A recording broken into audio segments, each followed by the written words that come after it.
Hello welcome back to our YouTube channel. So today special వచ్చేసరికి మజ్జిగ చారు చేస్తున్నాను. నేను మజ్జిగ చారు చేయడానికి కిచెన్లోకి వచ్చాను నేను ఫస్ట్. సో మజ్జిగ చారు అనేది చాలా సింపుల్ రెసిపీ, 10 మినిట్స్ కూడా పట్టదు. టుడే స్పెషల్ వచ్చేసరికి మజ్జిగ చారు చేస్తున్నాను నేను. ఎందుకో ఈరోజు మజ్జిగ చారుతో తినాలనిపించింది నాకు. సో మీ అందరి కోసం కూడా చూపించడానికి వీడియో చూస్తున్నాను అనమాట. చాలా రోజుల తర్వాత ఇలా మీ ముందుకు వస్తున్నాను. సో మజ్జిగ చారు కోసం నేను ఇది బౌల్ ముందే ఇక్కడ పెట్టేశాను. ఫస్ట్ పెరుగు ఇలా తీసుకోవాలి. మనకి ఎంత పెరుగు కావాలి అంతే తీసుకోవాలన్నమాట మజ్జిగ చారు చేయడానికి.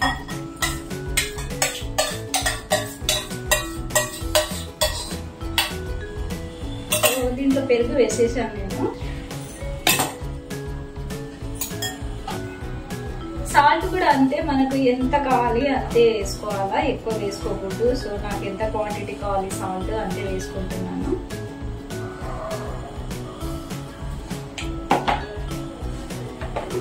ఇప్పుడు మనం ఇలా మిక్స్ చేసుకుందాం. పెరుగు ఇలా పేస్ట్ లాగా చేసుకుంటే మజ్జిగ చారు అనేది మంచి టేస్ట్ వస్తుంది. సాల్ట్ అయితే నేను ముందే వేసేస్తాను అనమాట. వేసేసి ఇలా మిక్స్ చేసేస్తున్నాను. సో పక్కన పెట్టేద్దాం. ప్రిపేర్ చేసుకోవాలంటే మజ్జిగ చారు అనమాట. సో మజ్జిగ చారు పచ్చిపులుసు చాలా సింపుల్. పోపు వేసి ఇలా మిక్స్ చేసేసి అయిపోతుంది. టేస్ట్ కూడా వేరే లెవెల్లో ఉంటుంది. టేస్ట్ మాత్రం అసలు చెప్పాల్సిన అవసరం లేదు. ఏదైనా కర్రీస్ అలాంటివన్నీ మనం పక్కన పెట్టేసి మజ్జిగ చారు పచ్చిపులుసు ఉంటే అన్నం కూడా పక్కన పెట్టేసి మజ్జిగ చారు ఇలా తాగేస్తాం మనము. పచ్చిపులుసు మజ్జిగ చారు మాత్రమే తాగేస్తాం. అంత బాగుంటుంది, అంత టేస్టీగా ఉంటుంది. సో మీ ఇంట్లో వాళ్ళందరికీ నచ్చుతుంది. సో మజ్జిగ చారు నేను ఆల్రెడీ వీడియో చేశాను నేను మామూలుగా. సో ఈరోజు ఎందుకు మజ్జిగ చారు తినాలనిపించింది కాబట్టి మజ్జిగ చారు చేస్తున్నాను. ఇక్కడ పెట్టేశాను కదా. అలాగే మనం ఇప్పుడు పోపు వేసుకోవాలి. మజ్జిగ చారు పోపు వేసుకోవడానికి చిన్న బౌల్ అయితే చాలు. ఫస్ట్ అయితే ఇలా గిన్నె పెట్టేశాను, హీట్ అయిపోయింది. సో ఆయిల్ వేస్తున్నాను. ఆయిల్ కూడా కొంచెం వేయాలా, ఎక్కువ వేయకూడదు.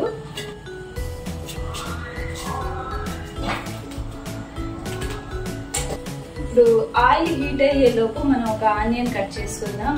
మజ్జిగ చారులో ఆనియన్ వెరీ ఇంపార్టెంట్. సో మజ్జిగ చారు పచ్చిపులుసులో ఆనియన్ వేయకపోతే అసలు టేస్టే రాదు. సో ఫస్ట్ ఆనియన్ కట్ చేస్తున్నా ఆయిల్ హీట్ అయ్యే లోపు.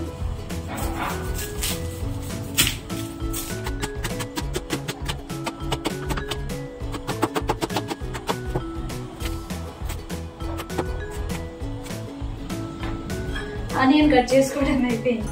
ఆనియన్స్ ఇలా లేయర్ టైప్ ఉండాలా మజ్జిగ చారులో, అప్పుడే మనకు బాగుంటుంది తినడానికి. సో ఇది ఇలా సన్నగా ఉండాలా, ఇలా ఉండాలి. సో కొన్ని ఆనియన్స్ తీసుకున్నాను, కొన్ని ఆనియన్స్ లాస్ట్ లో వేద్దాము. సో ఆయిల్ హీట్ అయిపోయింది కాబట్టి ఆవాలు వేస్తున్నాను. అలాగే green chilli. Green chilli option, వేసుకుంటే వేసుకోవచ్చు, లేకపోతే అవసరం లేదు.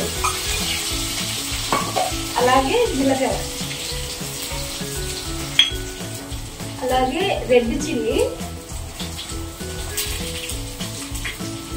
అలాగే ఆనియన్స్ గరిట తీసుకొని ఇలా మిక్స్ చేసుకోవాలి. అలాగే పసుపు, కరివేపాకు. పసుపు కరివేపాకు వేసాం కదా, ఇలా మిక్స్ చేసుకోవాలి.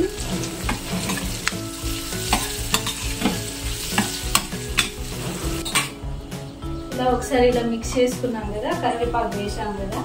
కరివేపాకు మై ఫేవరెట్. ఎందుకంటే ఏదైనా కర్రీస్ లో కరివేపాకు అనేది ఎక్కువ వేస్తాను నేను. సో కరివేపాకు వేసేసాను కదా, పోపు అయిపోయింది. ఈ పెరుగు ప్రిపేర్ చేసుకున్నాం కదా,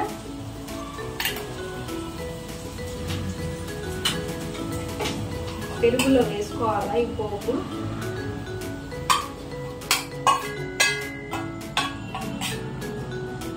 మనకు పెరుగు ఇలా థిక్నెస్ అనిపించినప్పుడు ఏంటంటే మనం వాటర్ కూడా యాడ్ చేసుకోవచ్చు. మరి గట్టిగా కాకుండా వాటర్ వేసుకోవచ్చు. కొన్ని ఆనియన్స్ ఇలా స్మాష్ చేసి మనం ఇలా కూడా వేసుకోవచ్చు.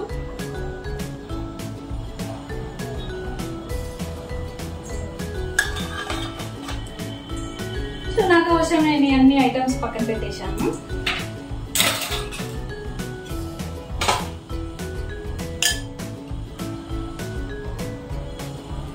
పెరుగు చారు రెడీ. ఈ వీడియో మీకు నచ్చిందనే అనుకుంటున్నాను. కొత్తగా నా ఛానల్ ఎవరైనా చూస్తున్నట్లయితే లైక్ చేయండి, షేర్ చేయండి, సబ్స్క్రైబ్ చేయండి. సో నెక్స్ట్ వీడియోతో మళ్ళీ మీ ముందు ఉంటాను. సో మజ్జిగ చారు రెడీ.